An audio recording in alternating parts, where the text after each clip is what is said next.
Hello, hello. Hello. We'll open the public hearing.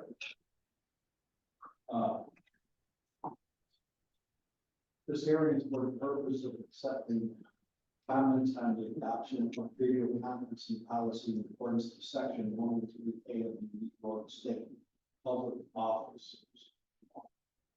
Are there any comments?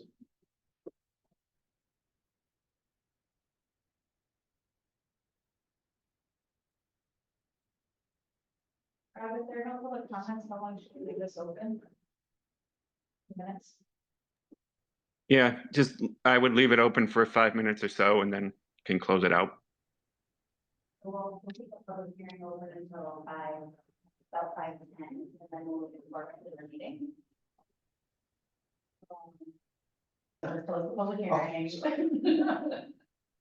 Okay, we will now close the public hearing about the video conferencing policy. We will now start the regular meeting. Do we have roll call, please? Mr. Andre? Yes. Ms. Stephanie? Present. Oh, I don't know your last name. It's all good. It's been a long week.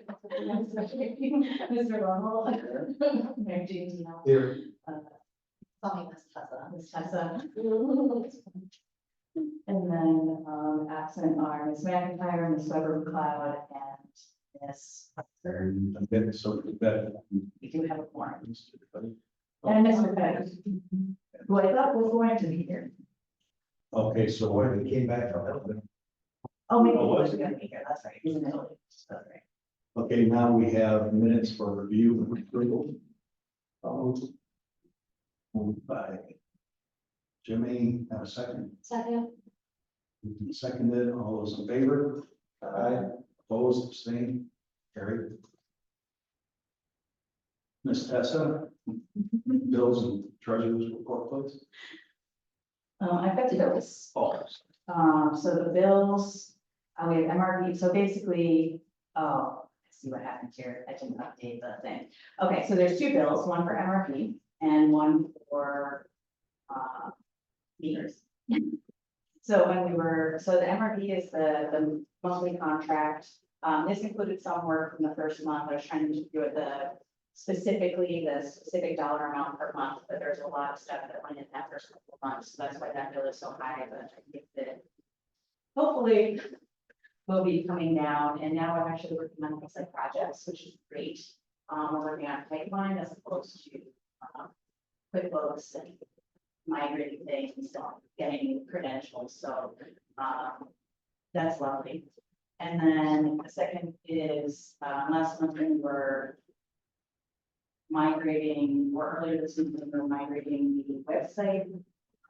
We did have to pay for our hosting, and it's a 5-year hosting package. I worked with Dan on this. He was very helpful migrating off everything and talking to GoDaddy and then getting everything set up. So you guys really good deal on a 5-year hosting package and security that I guess we hadn't had before. So that's why that amount is what it is. It's a 5-year for hosting and 5 years. We will still have to renew our domain every year, but that's $8. So so that's a really great number for that. But I didn't pay for my credit card, so that's why it's under my name. I just noticed that the pay thing under the second portion of this, or I didn't update, and that's probably why you looked at it here, Tessa. But those are the 2 bills that we have this month. I was just going to go over what we discussed at the finance meeting. So the letters to the county city school to waive the fees for the pilot that go out. Obviously, they have to go through a process on their end, and all of those. The loan payments.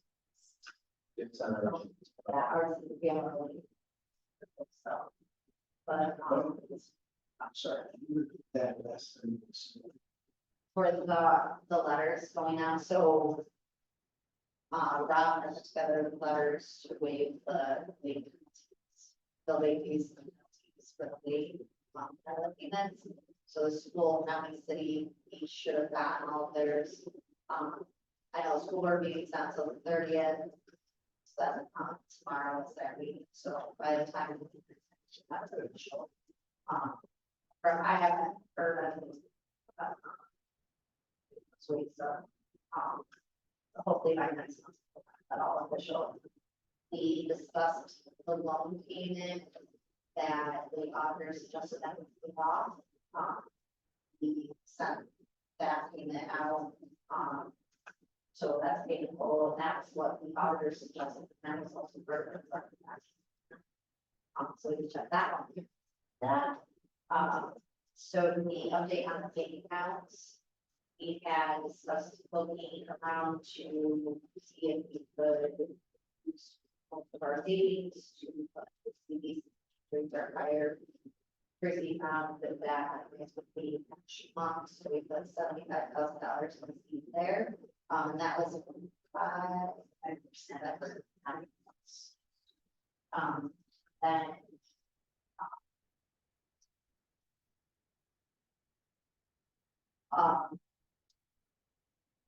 so we set up the pilot account, that was also part of our action plan, where any pilot running not just use that back out, so we just have one account that's in and out, and it's out, and we'll be able to oversee that better.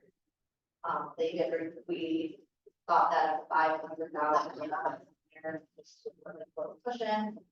So that's typically what we should see in there. So anytime anyone's looking at it, I'm interested in that there's a large amount in there. That should quickly be gone. That's part of, I'm just saying that out loud so that we all be on the same page to help each other out, make sure that those things are going. And then the last stuff, about $35,000 in the savings account. And then Tracy stuff that's breaking. So that would be better. Again, that was the big tasks. I think that Tracy that as a priority as our auditors. Following Tracy's reimbursement, we also discussed the potential need for a debit card. Because it would be a debit card, somebody would have to bring it on, so we couldn't just say it was for me. So was Snyder was on the account. We were just trying to turn, but they would have to be their personal information. So the other option would be to say, because it's not that reimbursement can't happen. I don't foresee that being a lot other than now that we can put up an ACH payment maybe. So for QuickBooks or ACH, not a problem. GoDaddy systems go here with ACH, so it's really just GoDaddy that we might have. That's not, there's that many transactions, but it is, I can see where that would be a hard ask or whoever would share the report to have them. So we're just talking about that further. Just wanted to bring that up. That's part of the discussion. That was really the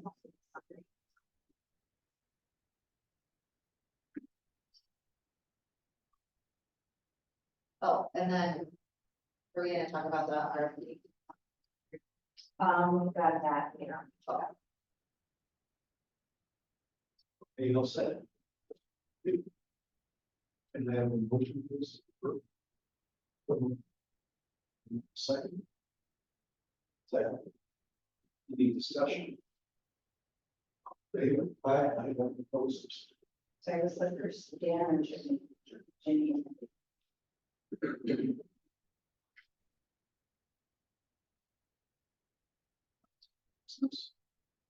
Survey. Oh, so I'll take this. So I've been talking with one thing that's on the list of to-dos that Karen had, and I kind of had put together was the idea of revisiting the board self-evaluation and actually twice per year. And speaking with Glenn, what I'm going to do is set up a survey that's less formal and legally than we do for our annual board evaluation, and really focus more on operations, board operations, organization, and just really hone in on what are the concerns, what's going well. And then, so I'll be sending that out to the group and hopefully we'll get some feedback on that. before our next meeting, we'll have the governance committee review that.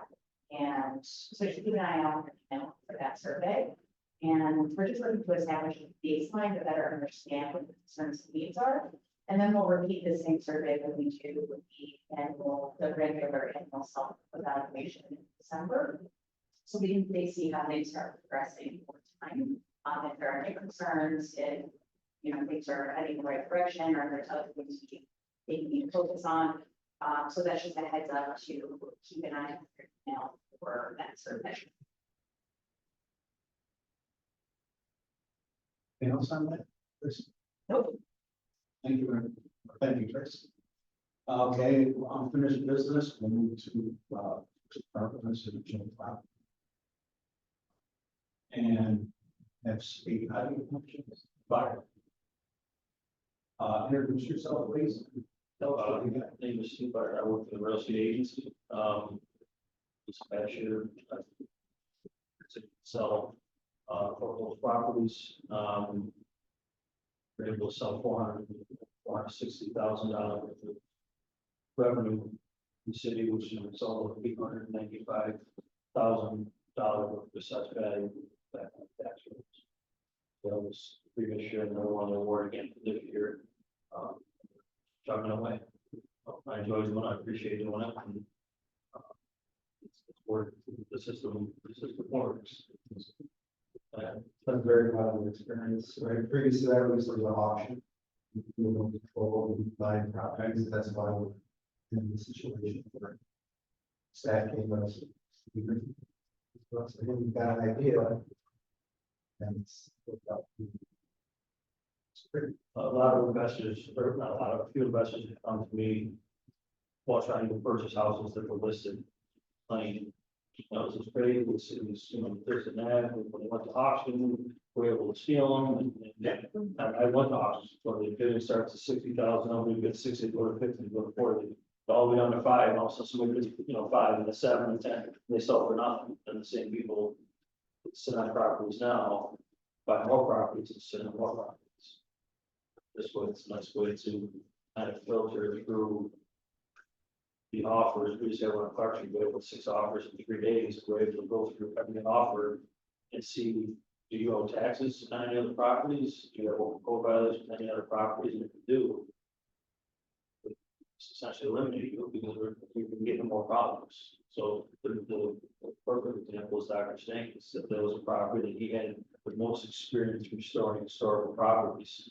May not have the highest monetary value to the city, but he had the most experience to bring that property back to what it should be. And so he wanted that. So that he only works, which is a nice way for everybody to control, the city to control sort of happens in neighborhoods. Same guys are buying, people are buying the same properties and just sitting on them, not repairing them. Something else that we do is within the first 30 days of closing, you have to apply for whatever permits will be required to repair the property within a year of closing, project's done. So again, people can't buy and sit on and not doing it for 2 or 3 years and have the same issues that were there before. Nothing changes. So it allows them to draw.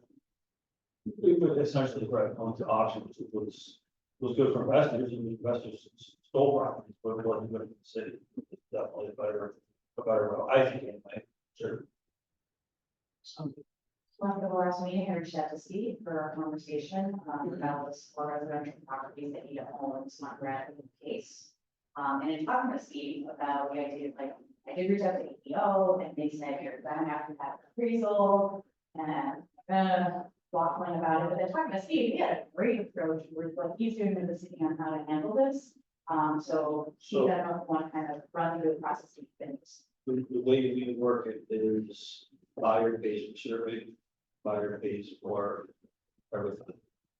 City pays commission, and that's it. So if the buyer, in any real estate transaction, the buyers who go to a bank to purchase a property, the bank is the one who orders the appraisal.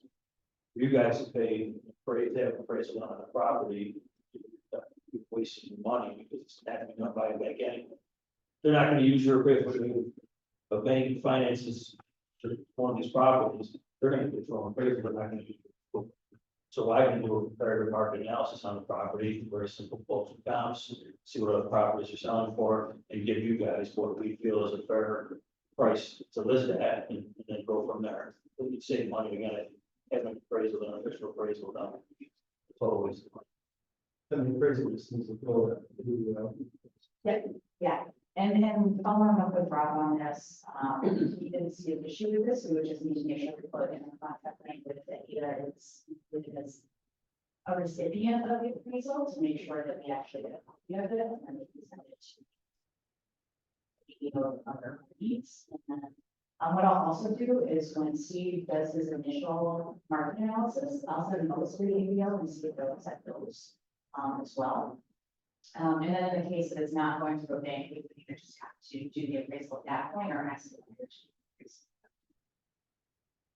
But if it's going to a bank, it's, Yeah, and we could work the listing anywhere. We know this route, we can sit down and write it up any way you want, it. So the buyer understands first the day one, I'm responsible for X, Y, and Z.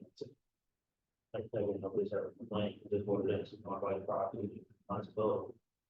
So, The biggest sort of education curve is not for attorneys who expect that the seller of the property does that, does the survey, does these other things. And so we try to be really seasoned great about educating the buyer attorneys on the other end, saying, no, you guys have to drive this. So we do this, we do that.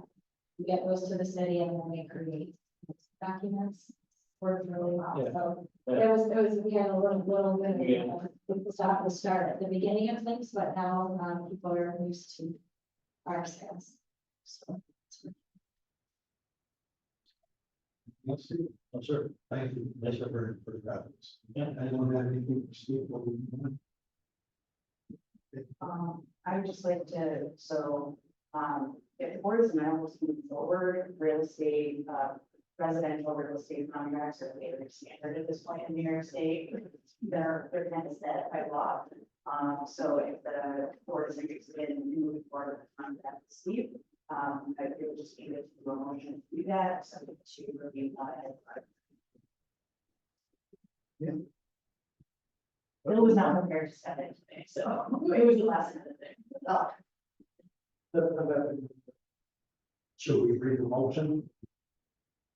I would read the Steve is over the residential. Thank you. thanks. So moved and seconded. Any discussion? All those in favor? Aye. Opposed? Carried. So just shoot me over a contract, I'll take a look at it. Okay, I'll shoot you an email, do very market analysis of other properties, get them all to you, and then we can decide which route we want to go, work out the word involved, and make it work for you guys. Love it. Good. Making my job very easy. Thank you, I appreciate the opportunity. Thank you. Nice to see you guys, take care. Thanks, Steve. Conversation about When is the that? market, the housing market. When is that? 10 minutes. I got it. 10, 15 minutes.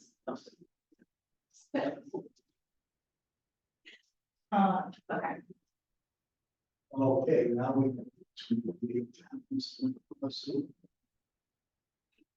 we are, that was what the public hearing was about. Can I have a motion, please? Pass it. That's it. You can second it. Any discussion? All those in favor? Aye. Opposed? Okay, you have an audit. Yeah, so after our conversation last month, I went back to Dan Mormon and got a 3-year contract proposal, and that was the packet for your review. It starts at $12,000 for the first year for the 24 audit, and then the next 2 years. They did put in a stipulation that they can revisit if management changes. Elena is working with me, and she knows what I do with books, so she knows what's steps. So they would just want the opportunity that once someone else is reviewing their books, that they can, get to know that person, make adjustments as necessary. But other than that, it's standard. And it does lock in mental price, which is nice. It is good price, I don't know. But, What was the last year of the issue? so it was 9,000 last year, and that was still at 60%. They still only charge us 60%. I think that, so we talked about finance committee, if we went out to RFP, I would expect this amount more, even based on what I was seeing when we were audit for RFP for audits in Geneva. This was around that anyway, and anyone responding to their last couple of audits, make a guess based on what they see in those audits. So chances are that this is would probably have been a little thin. I have gotten very expensive. I've had to stay with them. They were the ones that saw what was for and what happened with the best advice on. Okay, you guys are used to. So I think that they would, with a historical, I'm sure they would be. Making sure it's getting to that 5 and 3 years.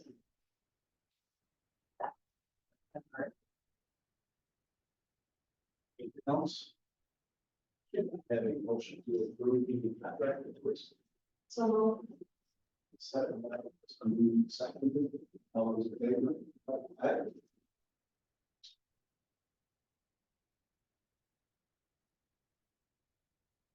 Opposed?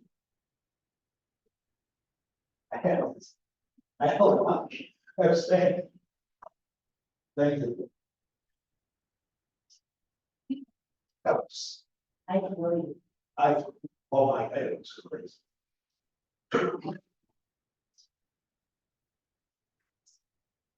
oh, wait, I'm not supposed to draw, so, yeah.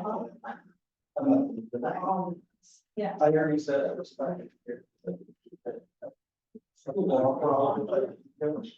Yeah, finally, so.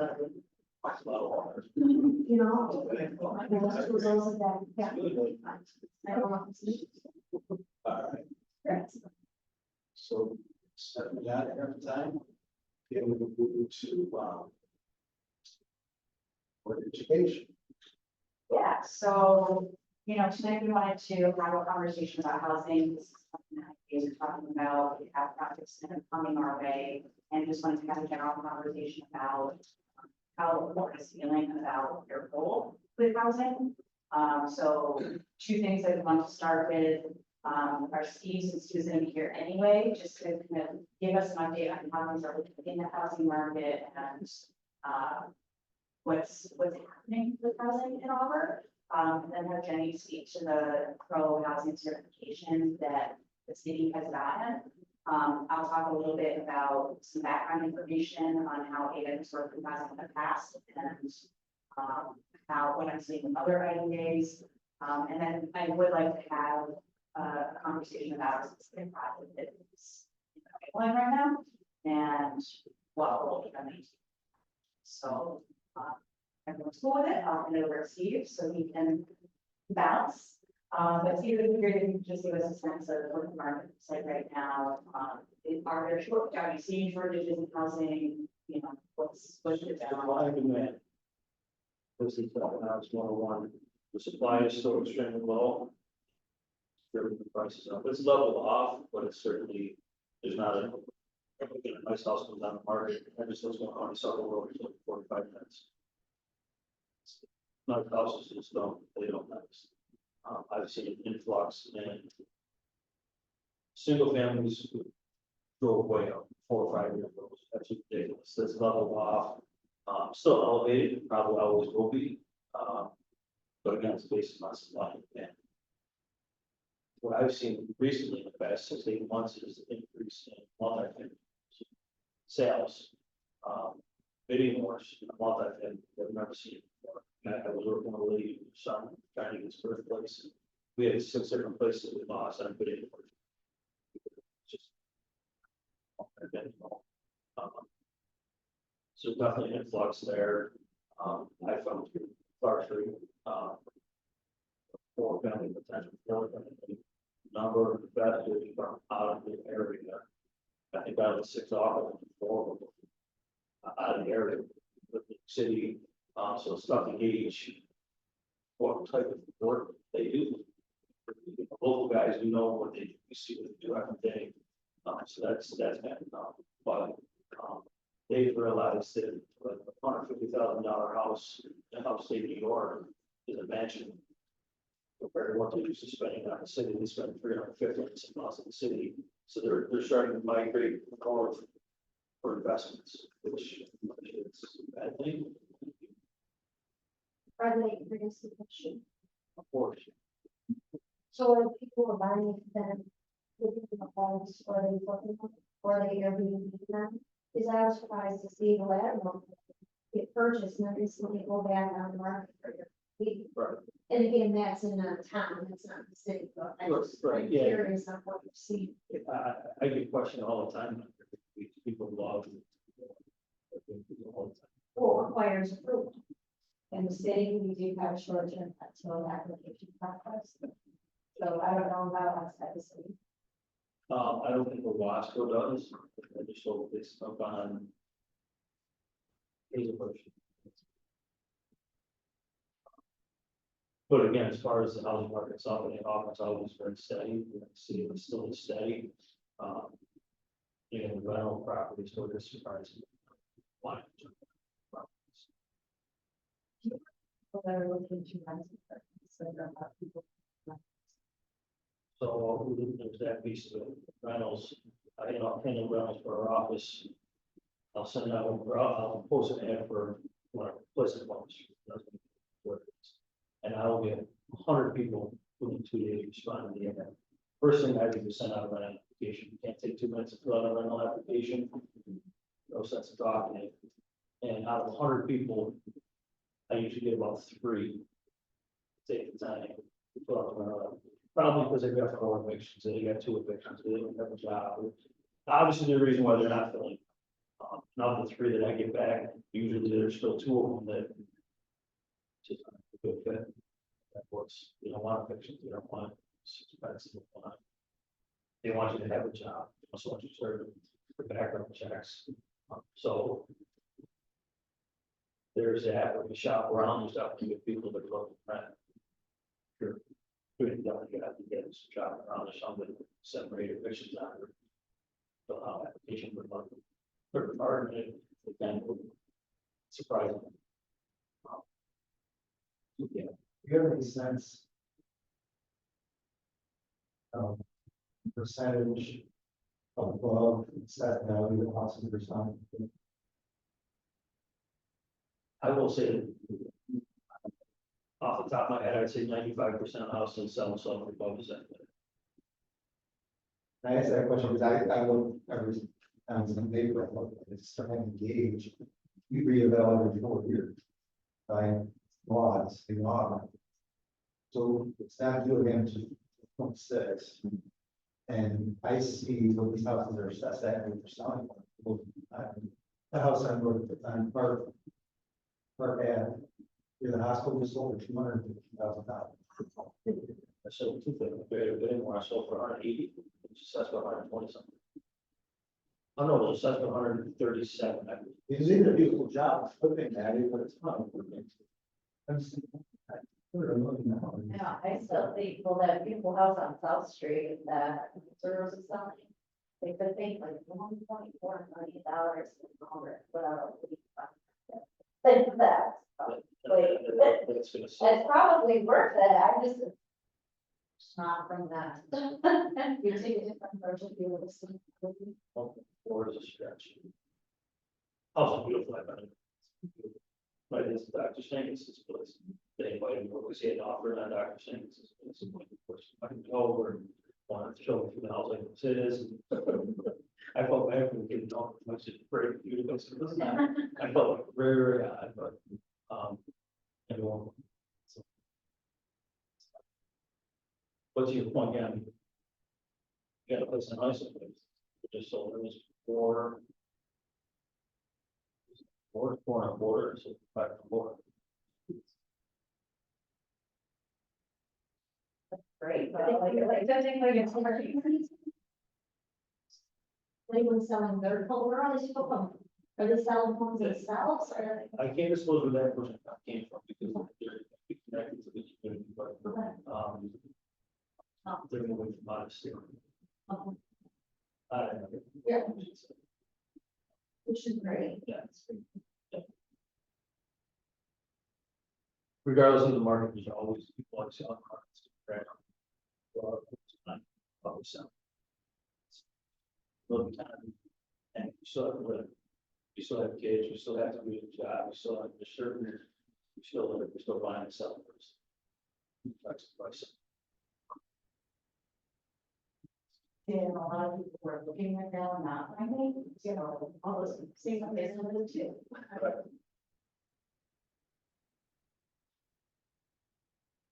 Other questions for Steve before we begin?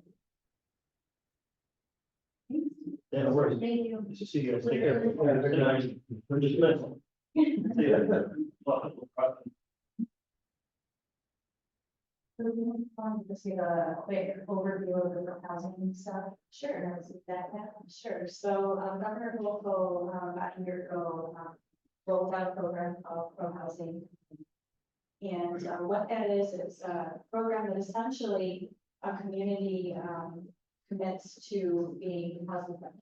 So you have to submit different pieces of information to the state, including our zoning information, your zoning map, our building permit data for several years, and then commit to updating it to get certified.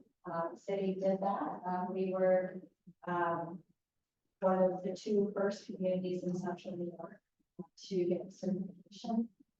There are 5 in Central New York that have that certification to include the village of East Florida Closet. What the certification allows us to do is be eligible for some certain New York State discretionary grant programs. Next year, when those programs roll out, if you do not have the certification, you cannot even apply.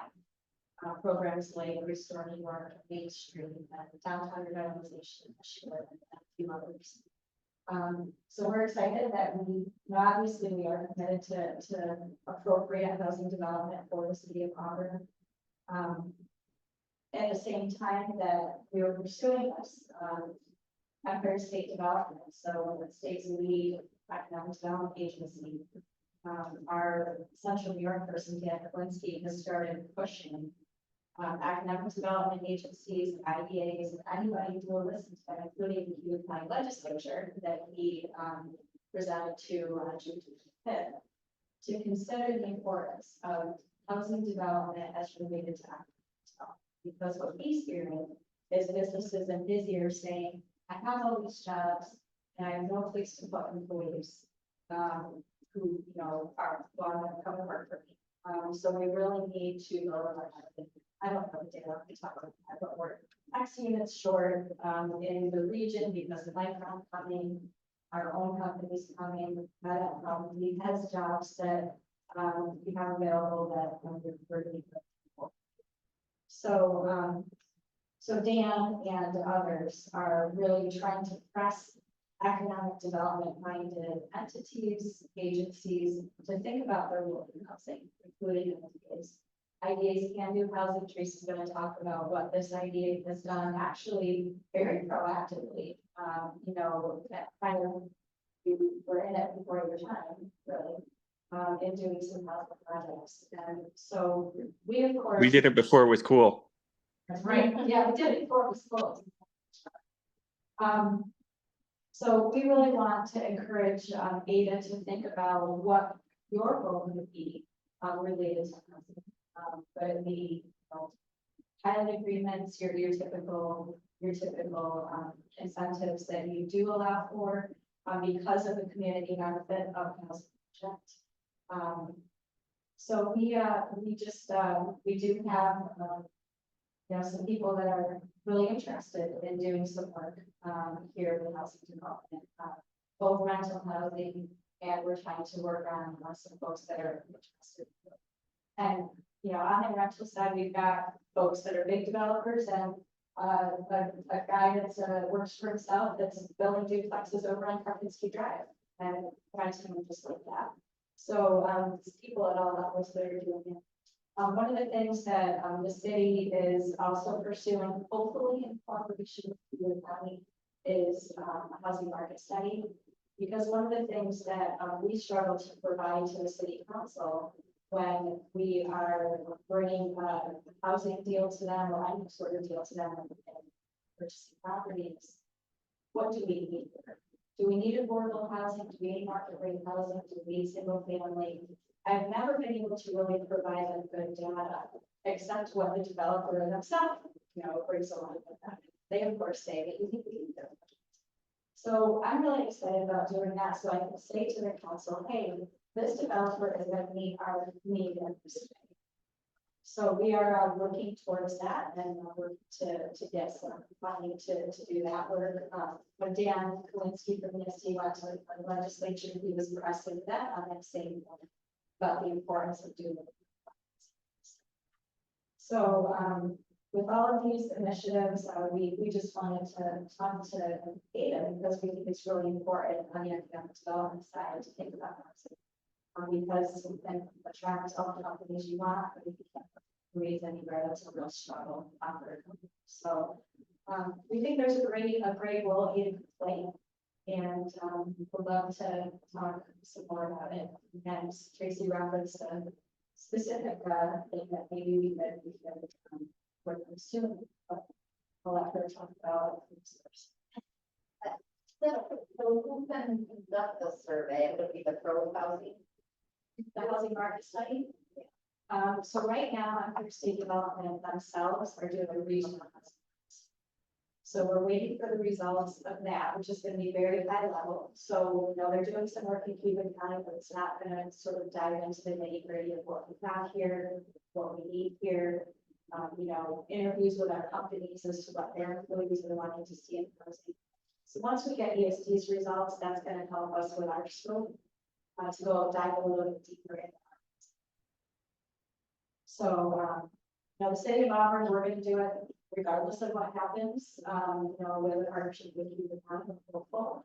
But if we're able to do it countywide, that will be helpful for, there's going to be different markets. There's going to be one north of us, and there's going to be the city, and there's going to be south of us. I think it's going to end up being sort of three different, really different.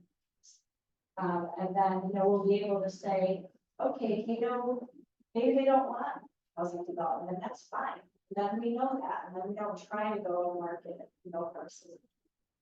City of Auburn has 2 huge parcels that are available for residential development, and we can market those.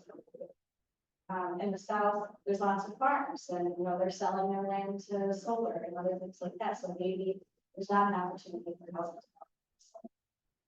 But we don't know that until we dive in.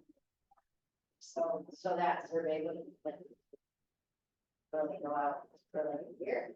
So what I'm working on, actually have a conversation with them tomorrow, working on money to get to it. So for a countywide study, it's going to be about $100,000. So city, so depending on which direction we go, anytime. So the housing authority board has already put out $20,000 because they we've got 20 towards the rest. I think our goal is going up. Oh, absolutely. As soon as we have ESDs, we want to go and meet after that. And whoever our consultant is, take that study and then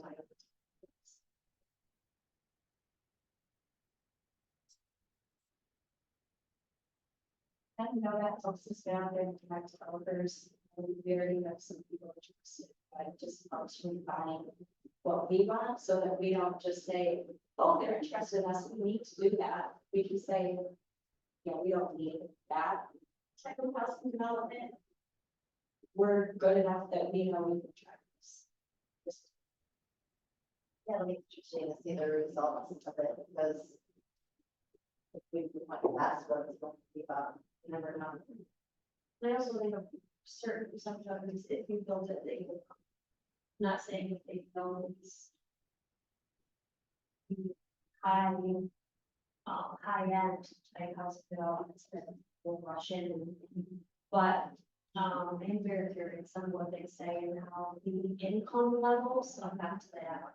Because I would really, really love to see that light rate rates, just to see the city keep up the income levels and working their way, and not so much in the disadvantaged portion. And see growth, and that's a struggle we have, because we have plenty of, and we do need this, I to say that we don't. We've had plenty of developers coming in, proposing for this. And, the city manager, we're just like, it's like, is that all that we're good for, right? I don't think so, and there's proof, and, some specific things that we're talking about right now, that market rate doesn't happen. At rents that make sense, and there's going to be people here that are into it, and all different sorts of age groups. That you and I talked about when we had Marcelli. She has a group of friends, and they're like, "When are we going to build more stuff like local park blocks and complex market rate senior complexes looking down this?" So we have the market, we think. So we just need the numbers so we can say, hey, look, we've got a ready-made market for you, why don't you come in here and do that? And what you're saying, that they were probably looking for that first project to take the risk to do it here, and then we think we'll have to follow. Well, I think we know that there's been a influx of at least attempts at new affordable housing, because that's where the state investment is. Taking the money for that, there is no money for market rate. I think that's something we're struggling with. That's why we have to see our role as an IPA. And I agree with what they will come. I had a meeting with Dr. Simmons from Micron in the school district a couple of weeks ago, and he made a good point. Said, these 9,000 jobs at Micron, there are not 9,000 people in New York State who can fill those jobs. They are going to bring people into New York State. They're going to he said, he's like, any community who doesn't realize they have a role in this in terms of housing, I don't know, it's going to happen. So I agree with you both. They will come, and we talk about frequently about getting first developer to do it and show that it can happen work, whether it's Ada assisting in that, making it happen. But I think as soon as people see that it can happen. The market rate developers are talking about here, like $1,800 for a 100. I mean, about working, I go like, oh my gosh, I paid $475 for my first apartment. How could it be that much? To what I paid when I first got here, but it's people will pay that, and they'll pay it here, and they are paying it here. So yeah. So to your point, this what does the market rate mean? Because we used to think about market rate in a way of, oh, that's what the average bill is. That's not what so we're having to rethink our conversation around what is affordable, because we're talking about like teachers, they're having, like, some teachers are having a hard time putting market rate housing. So redefining what we mean by affordable or workforce housing, whatever you want to call it. There's this big definition of affordable, but there's this gap now between what that definition of affordable is and market rate and with this. And that's a space where it's about how to actually build housing. And because the resources aren't available and such costs and growing up continues. And that's what we're seeing across the state, and that's the conversation we keep having, is that we're calling the missing middle.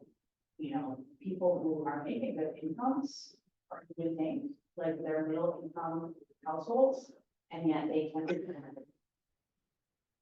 but they might not be at that level that is affordable by the state's definition. So that's a really hard market right now, and that's actually what we're kind of talking about with that, even that 1,200 or 1,800, a little bit below that as well. But it's a struggle right now everywhere, and then people don't understand that market, like, we need to rethink our definition. It's not much higher than what we used to get, like, if we can afford market rate.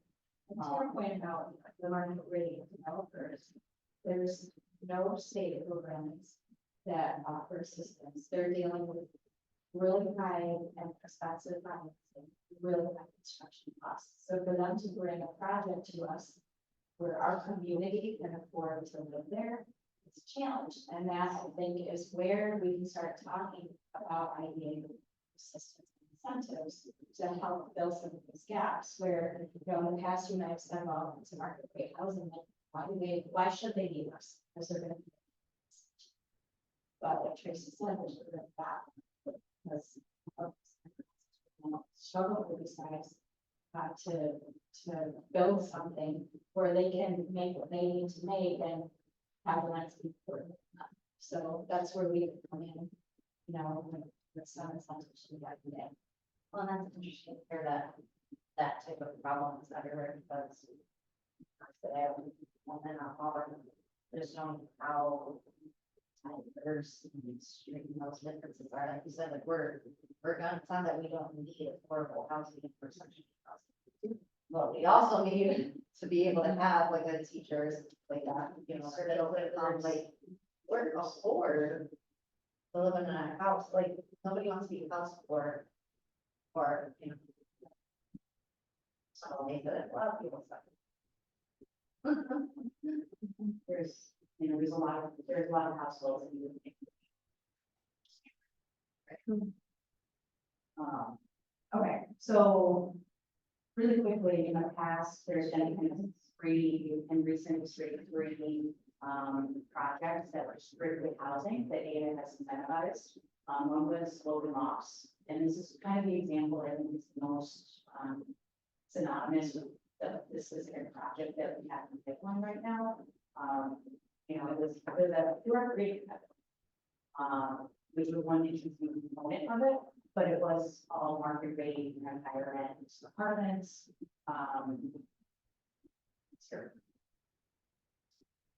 Sort of rehab of a old factory. The project for the application on how much we ended up spending on it, but they anticipated the cost was 6.2 million. What was approved by AO was a 20-year pilot. And I'm going to show you what that schedule will look like. Yes, I'm sorry, what year was that? So this was done 2012. I think 2012. Yes. Yeah, so the police started was 2013. So maybe like around 2011. We'll say about 2011 from there. Their schedule is a little bit weird, so you would normally see like a percentage schedule, and usually what that means is that's the percent of the additional value from the project. So you've got your base assessed value, everyone's gonna pay on that no matter what. And then there's this new value that comes into play because of the improvements to the property. And this percentage is what they pay of that new value. And so in this case, that's how it worked, but also they set kind of an assessment and a tax rate. And the way theirs is calculated is they use the lower of either the present investment value or the assessment, and the lower of either the set tax rate or the actual tax rate. That's the weird part of this. But the percentages, like this is actually a very comparable schedule as what I'm seeing in other IDAs right now. It's, to me, looks pretty reasonable, and would align with what I'm seeing is necessary for projects. As far as the percentage of Yeah. So I'm not saying that this is the direction you need to go, but I think this is a good example, minus the weird stuff, of what's kind of happening right now with communities across the state or ideas across the state. This is pretty in line with what is being offered. Everyone's a little bit different, but it's a good example. So the investment value is the lower of the assessed or, So instead of using our actual assessed value, we can either use this number, the present investment value, or the actual assessment.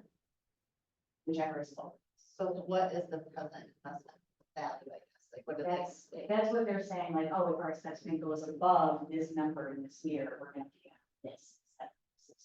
That was part of their negotiation. So who gave them that? They proposed it. Oh, so they, That's it. oh, That was part of their request. like it's not based on it. And so this was their way of basically capping Yeah, their payment each year. so it wasn't like they, for that, like, it's like they said, we think this is our, we think the investment would be based on. Do you remember, or just That was me back then, and I did do research. I think what they did was they took what they believed the value of their project was going to be at construction, for escalators on it, through the pilot schedule over 20 years. Use those numbers and then negotiated, being able to use the lesser of that or their system. That was a part of.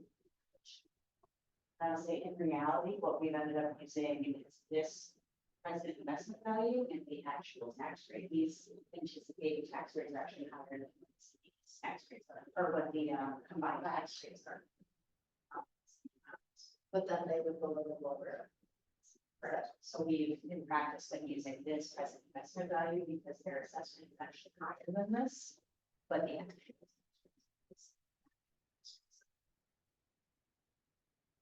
This We shouldn't do this. perhaps not necessarily the way I would do it, doesn't mean bad, wrong, or anything else. It got the project done, which was And important. they got the taxing jurisdictions that are not money on it. Correct. So, I'm not saying this is wrong, it was not in my ideal scenario. I don't know any different. I was just wondering, like, yeah, like when we started proposing that, like, where would somebody begin to present that? So really, the investor would present something. Yes, and that's part of that big application. Right, right, and then the IDA negotiates that and stuff. And so what I'll say is, by default, I have a default of what I actually like, and that's not always what gets the project done. So my default is to have a pilot that's based on the actual assessment, based on the actual tax rates as a percentage that builds them up to their actual tax liability by the end. Within 15 to 20%, like they end between 80 and 99%. Because we've had a lot of pilots that come with the projects having a really big jump when they come out of the pilot, and we have them come back for extensions. And that's not necessarily the point. Yeah. So my It- scenario Sorry. is up to that actual tax liability. Go ahead, Rob. Also, historically, this one occurred before the whole state move to sort of standardize this and cost benefit analysis and all that stuff. Yeah. So there, there's that reason for it. There's a lot more flexibility back in the 2011 range than there is these days. Is a little bit more standardized than it was back then. So that's part of what you're seeing with the Logan.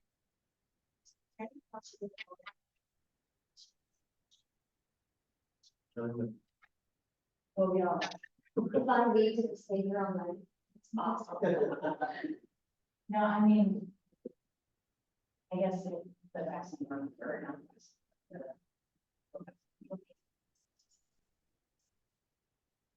It'd be a little bit.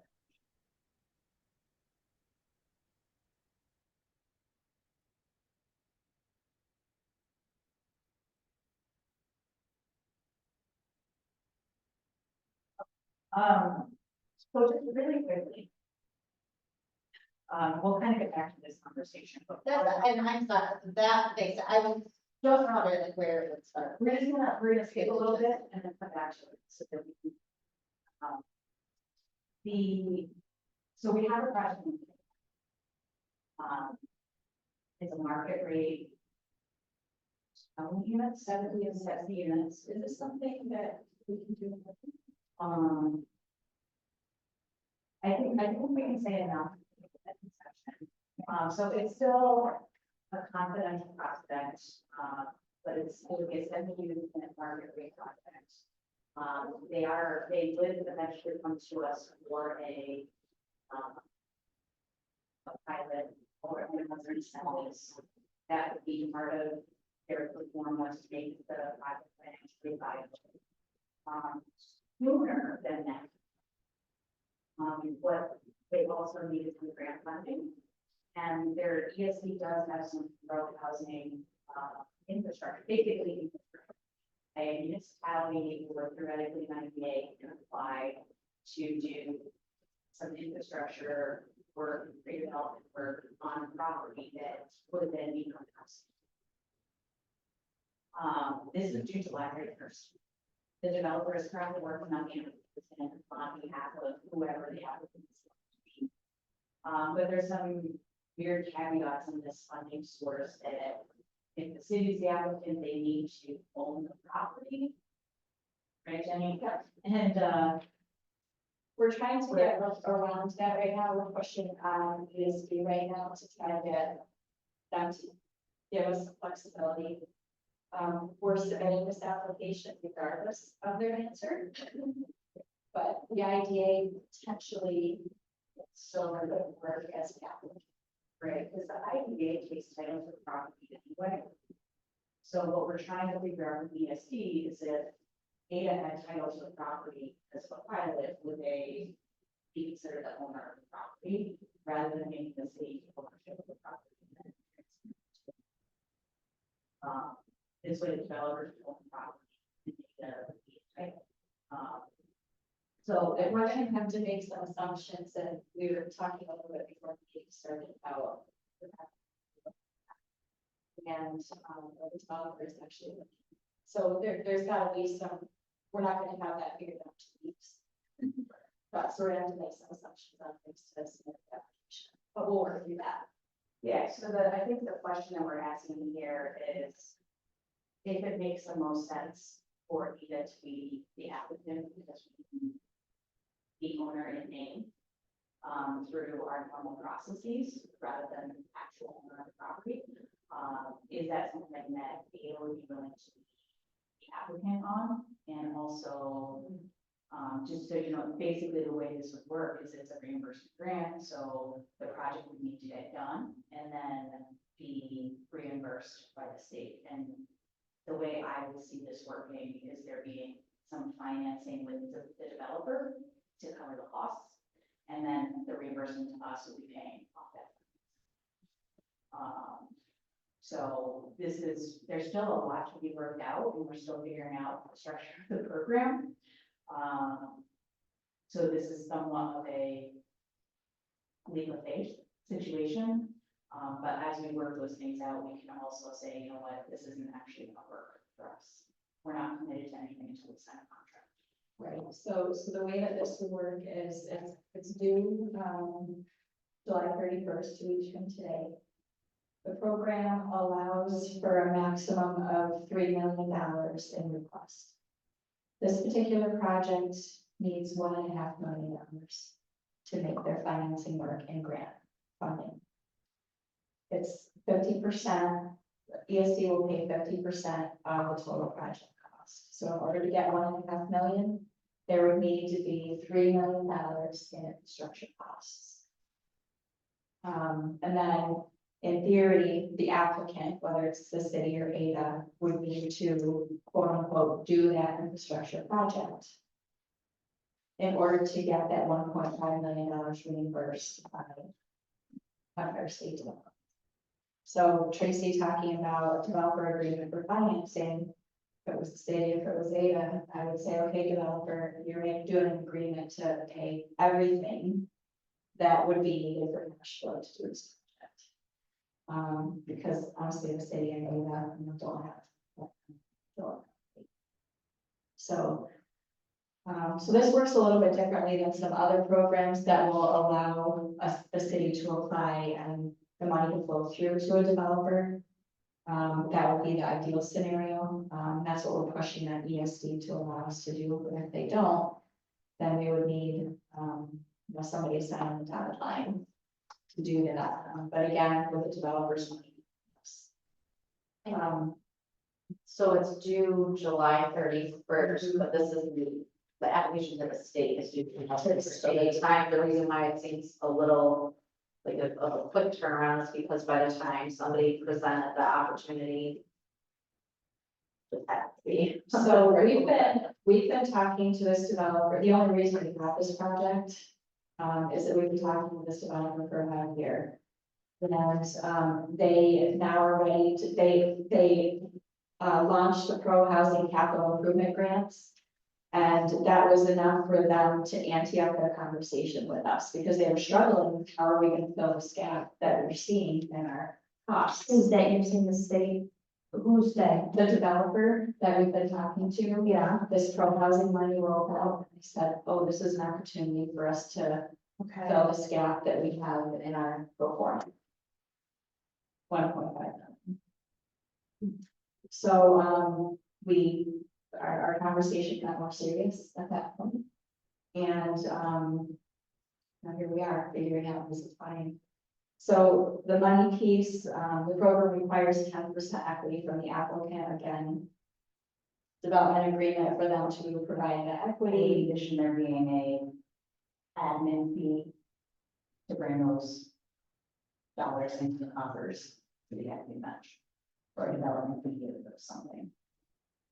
So, there are cash requirements for an applicant, but my, evidence of being city council, applying what I would be saying to the council is, you have to put the developer on the hook for this.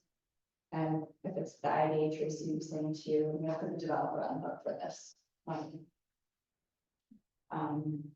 mean, they're ready to roll up their sleeves, help write the application. They're already looking at it and. So. I know this is difficult to do sort of without a lot of information. But because we are only one of 5 communities in our region that has the certification, now's the time to jump on this money. Because the next round, there's so many more people next. There's only $40 million across the state. We want to grab some forever. Mayor, did you have any? No, I agree with everything you're saying. I had the opportunity to meet with them as well. They seem very reputable. They've done these types of projects in other communities. I think the most important thing is on the last page, you look at the demographics of people who are living in these apartments. We talk about all the time how we're an aging population here. 19 to 29 is 45%, 30 to 39 is 26%, 40 to 49 is 18%. That's expanding the tax base. So, but I'm not going to know, that's what I hear from people all the time. I've been very impressed with them. They're very responsive. I did have a question about what constitutes infrastructure would be roads, sewer, Water, sewer, roads. water management. So did they assess the land for that already, or is that a further application further up? Did they? Did they already assess the land for that, like to Understand what the value is? like what that piece, like you're gonna need water, like it's kind of. We looked at it, we provided them with all of our utility information. So we're like, Yeah, they understand what it would cost to get the utilities to their buildings. So the motion that I'm looking for would basically be to, with approval of the, let's say, executive committee, Ada is willing to be the applicant on this funding or support of the city's application. So that's the ask. So I throw that out to you as to what you want to do with that. And, the answer we're waiting for from ESD is if it's thumbs up, yes, Ada could be the applicant as the owner and title, then we would be looking for Ada to be the applicant. We still don't have an answer from ESD. That's why it's. Otherwise, everything else in the city. It's just a little.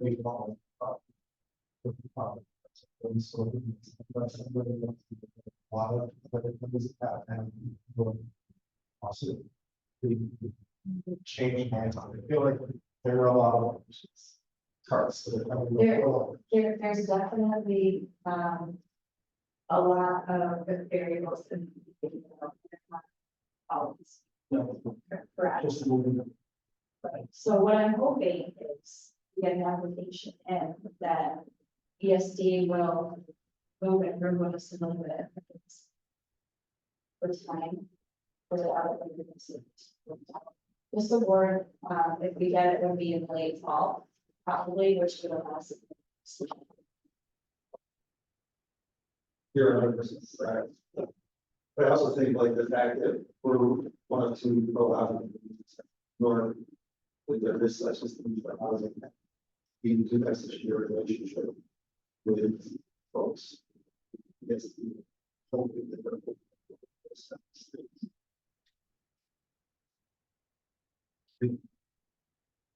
We're talking about this in funding. Delaying doesn't usually allow us to- sorry. Next time it's not gonna do extension or I don't know. So, unfortunately, the state has made this very, so that's why we're. Quite speaking like we should perhaps. But I think we're really fortunate that we've got some of these.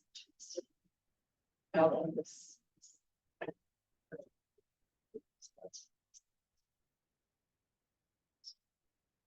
Discussion. Tracy. The motion, and it's up to you, the motion I was asking was with the condition upon the approval of the executive committee for the to be applicant on this housing funding to the state, or to support, provide a letter of support. And not which one, and so forth. So that's the motion. Yes, If one would that decision come, which one was better? between now and July 31st. We have to have ESD tell us whether Ada could be the owner. That would be. Does this go hinder the application? If we were to vote it down? Does it hinder the application? It would put more pressure on us. Anything city. Which also, And if we vote yes, we're not still at that point, 100% committed. Right. Which is why we have to win it. Right, there's a lot more, so there's a lot more that has to be done, but this is at least allowing it to move forward in the timely fashion we need to find, right, all application. Oh, the motion is, or we would. yeah, some of the letters. I think the motion that's the. If the decision comes with it, we can. All right.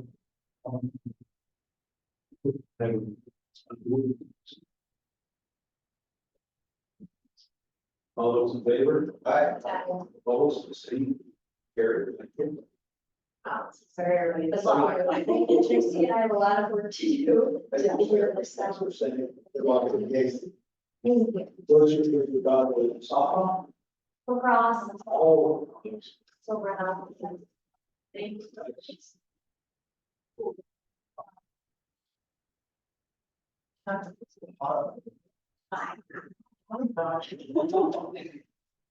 Yes. So you're still gonna be able to leave, right, if I don't, yes, yes. When you get back. We're doing it with. Thank you all for helping us figure this out. It's definitely gonna be challenging. This project is gonna require plan board, zoning board, IDA, this grant. I mean, there's a lot of things that are out there that we have to solve. And we're gonna do our best to make them.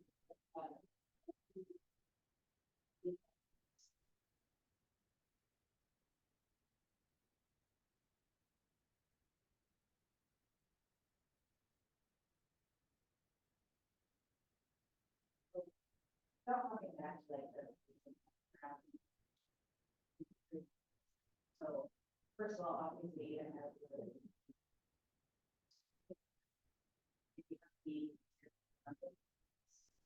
the way that the office of the board has looked at this in the past is that it's generally applied, this can apply to these projects, and projects, anything where someone's making a appeal. It's not on as far as say the IDAs and provide incentives. So that's kind of the world I gave of looking at now. It's they're doing rental projects, they're doing street projects, but they're not doing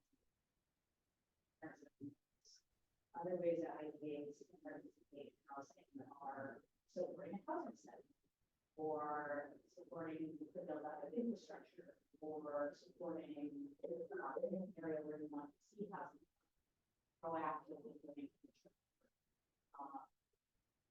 we can invest in certain things not related to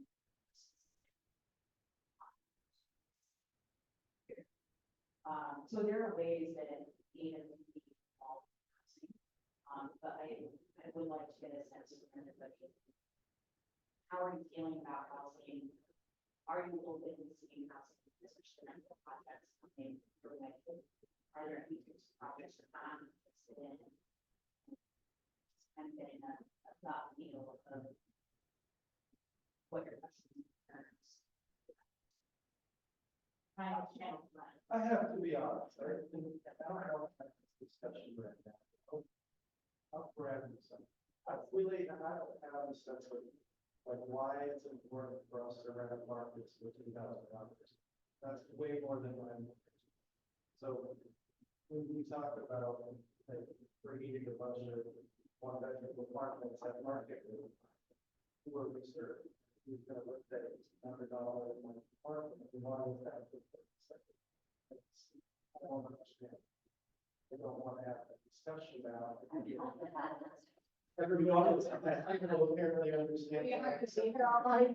I think It is much fun. I don't think that everything's correct, so I don't think it's good for anything. So I'm not quite sure why that's a good economically if you're a smart person. Something to check. Everybody else seems to get it, but we had it. No, I get trouble way more too. And what was paid. We're gonna want. I think it's that 20. Was that?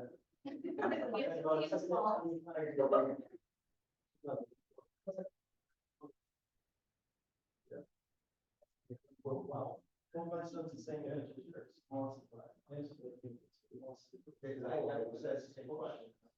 But, so when they present this project, so this is. Yeah. I'm starting from round asking these questions. So. When they're setting this up, like they've already got a plan, like this is what our rate is, this is what we're gonna do, like that's what's already established. Or is it working around and like kind of knowing that this isn't going to be built for a year? This is potentially all these things they're gonna happen, that's why. So what they've had to do is they've had to study our market and understand the rents for the type of housing. They've done that. They know what their construction costs are because this would be the fourth project that they've done like this in the region. they know what their construction costs are. So plug in the rents that work here and their construction costs. They came up short on, their construction costs and need that $1.5 million grant. And then the operating pro forma going forward, they need assistance with the tax piece. So as they were, looking at those things, they have to run those financials in order to see if this project even works in Auburn. So they said it works in Auburn if we're able to, utilize these incentives that are available, state funding. Ideally, sales tax exemption. So any developer's gonna have to run their numbers and have at least a high level idea of what they can secure in months here and whether that's gonna work, want to construct it and then so the project works, into the future operating. So that's why they have some numbers, because they have to split it. So that 1,800 to 2,200 is their number. Yep. That's what they're. Based on our market, they believe their projects would be able to charge that in rent and be successful here.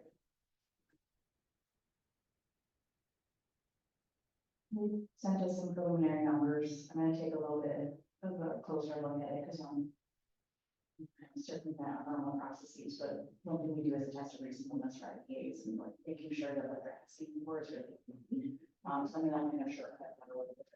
It's a general sense of what they presented makes sense. And you should ask these questions. You should ask these questions. Do they actually need this? This is a market rate project. Why do they need public benefits? And we've said this to them, you're gonna have to show why. And the two main reasons are cost of financing and cost of construction. And ESD is gonna ask the same questions with the pro housing. Your market rate project, why do you need this pro housing grant? So they're gonna have to show that in their finances, and get to a little more detail than they.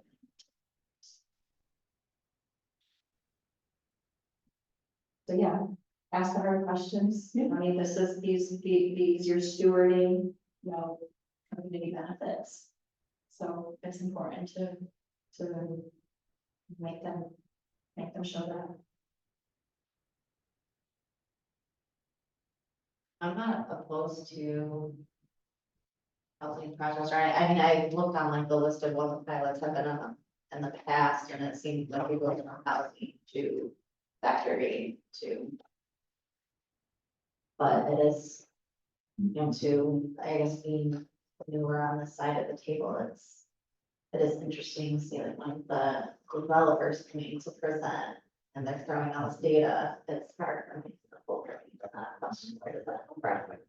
So having a survey and knowing specifically what it is. I mean, I do tend to think, like I said, I'm shocked at what people buy houses for. I'm happy, but I'm shocked. So like it's clear that these values are going up and what people do rent is like it's hard for me to swallow. Right, well, and that's the thing, we need to be careful about not pricing our community out, right? And so that's what you were talking about, that whole middle income folks that, we don't want to price them out, we don't want to price out some of our folks that are disadvantaged either, right? That whole affordable housing piece, we need to keep that in mind.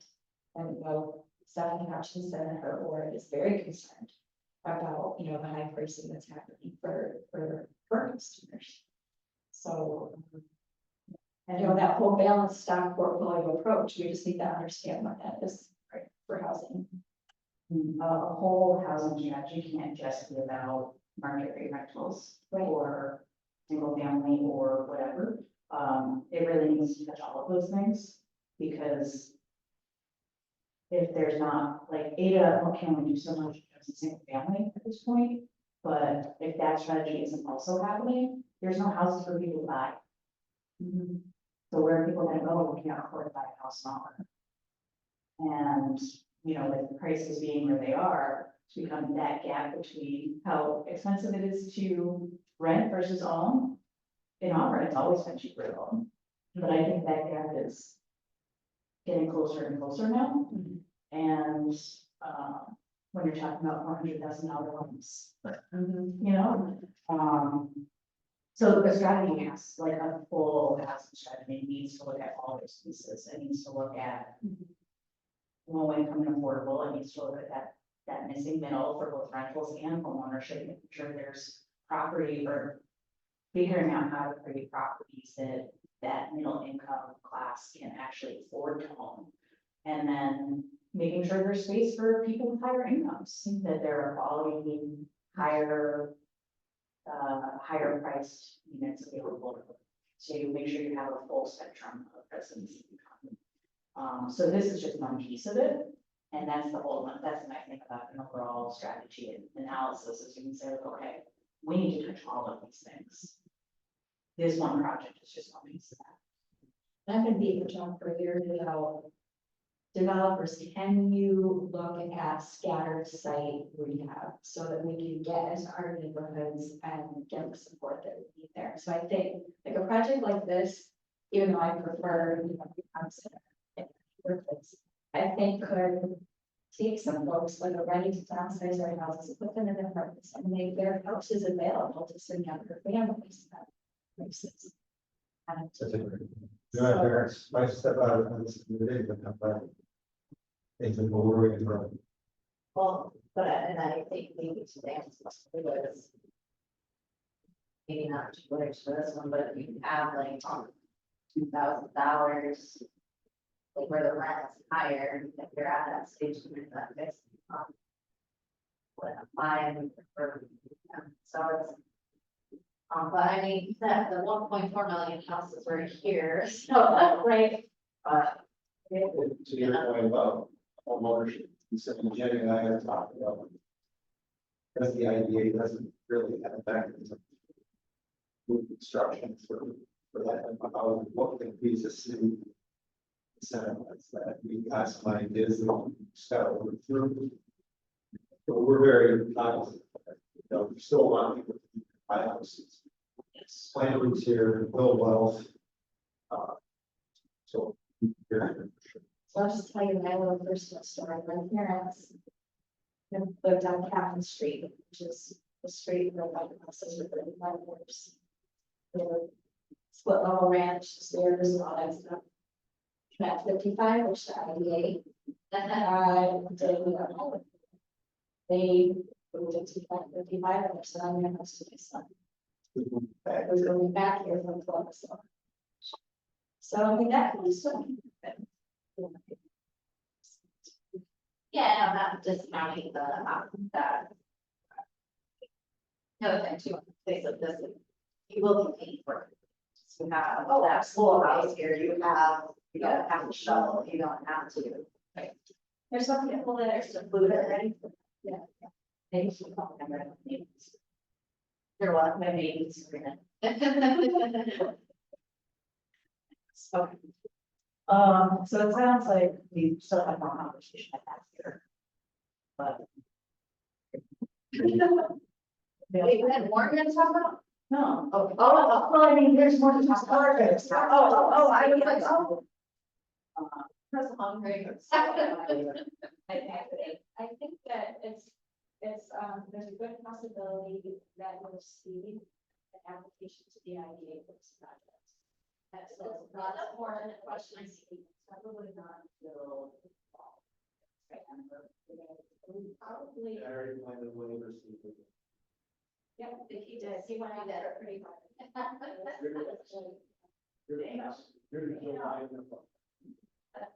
I'd say that what I'll do is that, Joe Biden is a great.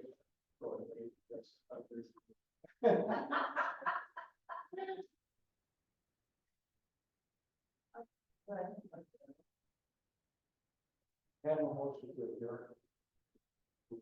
Second, you say all those in favor? Aye. Thank you, everyone. Thank you.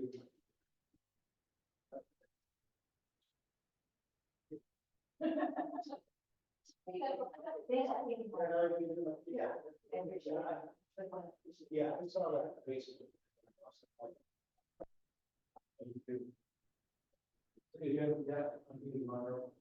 Yeah, I didn't find out until,